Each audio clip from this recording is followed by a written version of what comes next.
Walang pasakalye, walang pahinga. Paglapag pa lang ni Kevin Quiambao sa Sacramento, California nitong Hulyo 3, literal na sumuong na siya agad sa court, diretso sa isang full-intensity practice game kasama ang ilang aktwal na NBA players. Oh, kagulat world!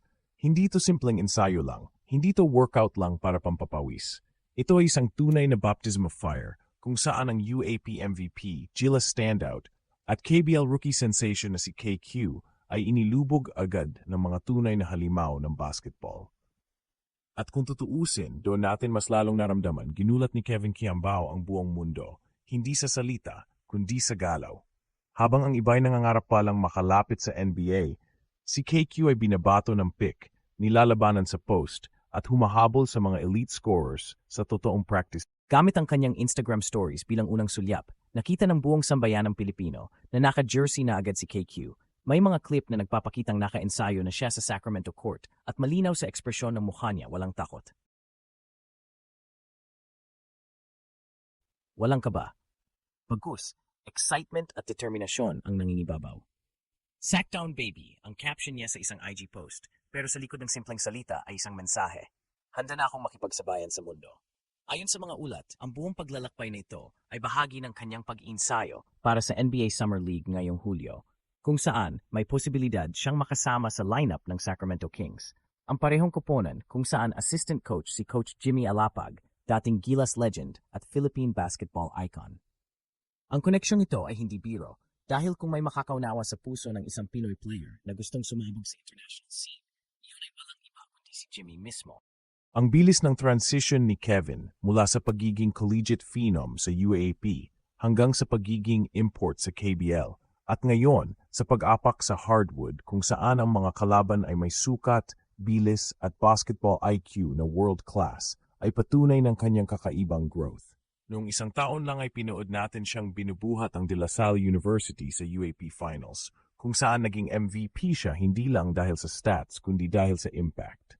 Ngayon, makikita natin siyang dumidepensa laban sa 6'8 wings na may NBA contracts. At hindi siya nailang. Sa halip, siya pa ang humahabol. Siya pa ang nagdidikta ng ritmo. Kaya masasabi natin, sa simpleng practice game na ito, isang pahayag ang ginawa ni Kevin Quiambao. Handa na ako at hindi ako turista rito. Pero kagulat world, hindi lang ito tungkol sa kanya bilang individual. Ang bawat galaw niya sa Sacramento ay may bit-bit na bandera, ang Pilipinas. Hindi lang siya naglalaro para sa sarili niyang pangarap, kundi para sa milyon-milyong batang Pilipino na nangangarap ding marating ang NBA court kahit minsan lang. Siya ngayon ang representasyon ng bagong breed ng Pinoy Hoopers. Hindi na tayo kontento sa Asian dominance. Hindi na tayo panakot lang sa SEA Games. Ngayon, meron na tayong mga batang Pilipino na handang magsabunutan sa loob ng hardwood kasama ang mga produkto ng NCAA, G-League at mga undrafted gems na nagpipilit din makapasok sa NBA system. At sa gitna nila, andoon si Kevin, hindi nagmumukhang out of place. Ang mas matindi pa, kahit nasa Amerika siya ngayon at abala sa pag-iensayo, hindi niya pa rin inaalis sa isipang Gilas. Ayon sa mga insider, committed pa rin si KQ na sumama sa Asia Cup campaign ng Pilipinas sa Agosto. Kahit na may NBA opportunity siyang kinakaharap ngayon. Ito ang klase ng disiplina at pagmamalasakit na bihirang-bihira sa isang player na may ganitong kalibre. At kung isipin mo, halos sabay ang lahat ng ito. Sa isang banda, hinahabol niya ang world-class dream. Hindi niya pinapabayaan ang responsibilidad niya sa bayan. Sino pa ba ang gumagawa nito ngayon? Walang iba kundi si Kevin Quiambao. Habang pinag-uusapan natin ang kanyang journey, dapat din nating tingnan ang mas malawak na epekto nito sa basketball ecosystem ng Pilipinas. Kasi kagulat world, hindi ito isolated success. Ito ay pinto. Pintong binuksan ni KQ para sa susunod na wave ng Pinoy players. Kapag nagtagumpay siya, kapag napansin siya ng scouts at coaches, kapag pinakita niya na kaya nating makipagsabayan, mas marami ang susunod. Mas bibilangin na tayo sa NBA pipeline. At hindi lang tayo magiging cute story o token Asian pick.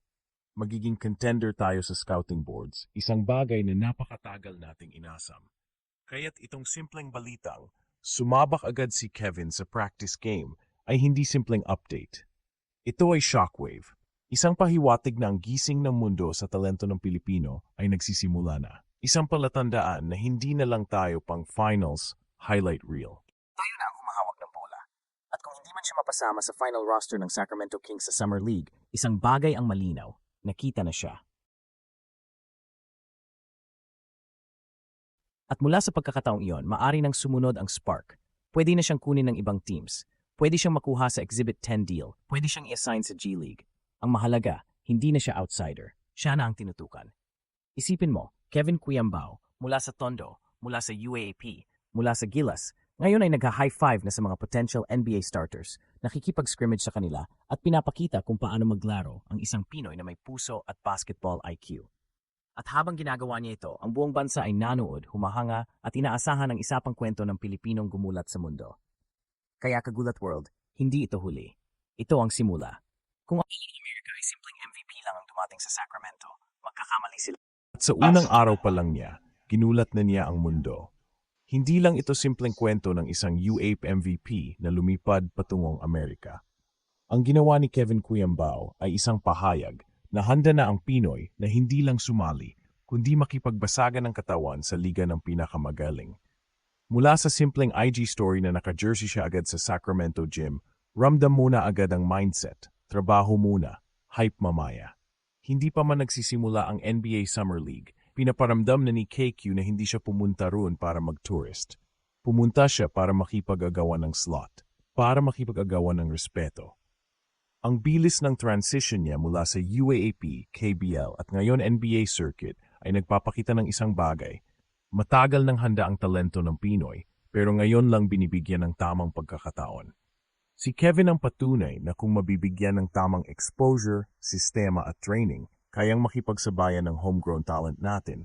At hindi lang siya nagdadala ng sarili niyang pangalan, bitbit niya rin ang bandera ng Pilipinas, lalo na sa mga oras na wala pang stable na representation sa NBA, bukod kay Jordan Clarkson. Nakakatuwang isipin na sa bawat pasa, dribble at depensa ni KQ sa Sacramento, may mga NBA scout na nanonood.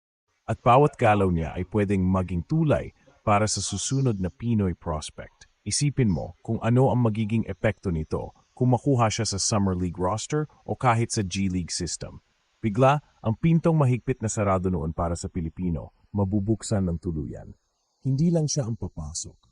Marami ang susunod. At kung pagbabasehan natin ang urgency at commitment na pinakita niya, mula sa agarang ensayo hanggang sa hindi pagkalimot sa gilas, masasabi natin, ito ang klase ng atleta na hindi lang pang NBA, kundi pang liderato rin. Hindi ito overnight hype. Ito ay bunga ng taon ng sakripisyo, dedikasyon at disiplina. Sa huli, si Kevin Cuyambao ay hindi lang player, isa siyang signal. Isang lindol na unti-unting gumigising sa basketball world tungkol sa lakas ng Pilipino.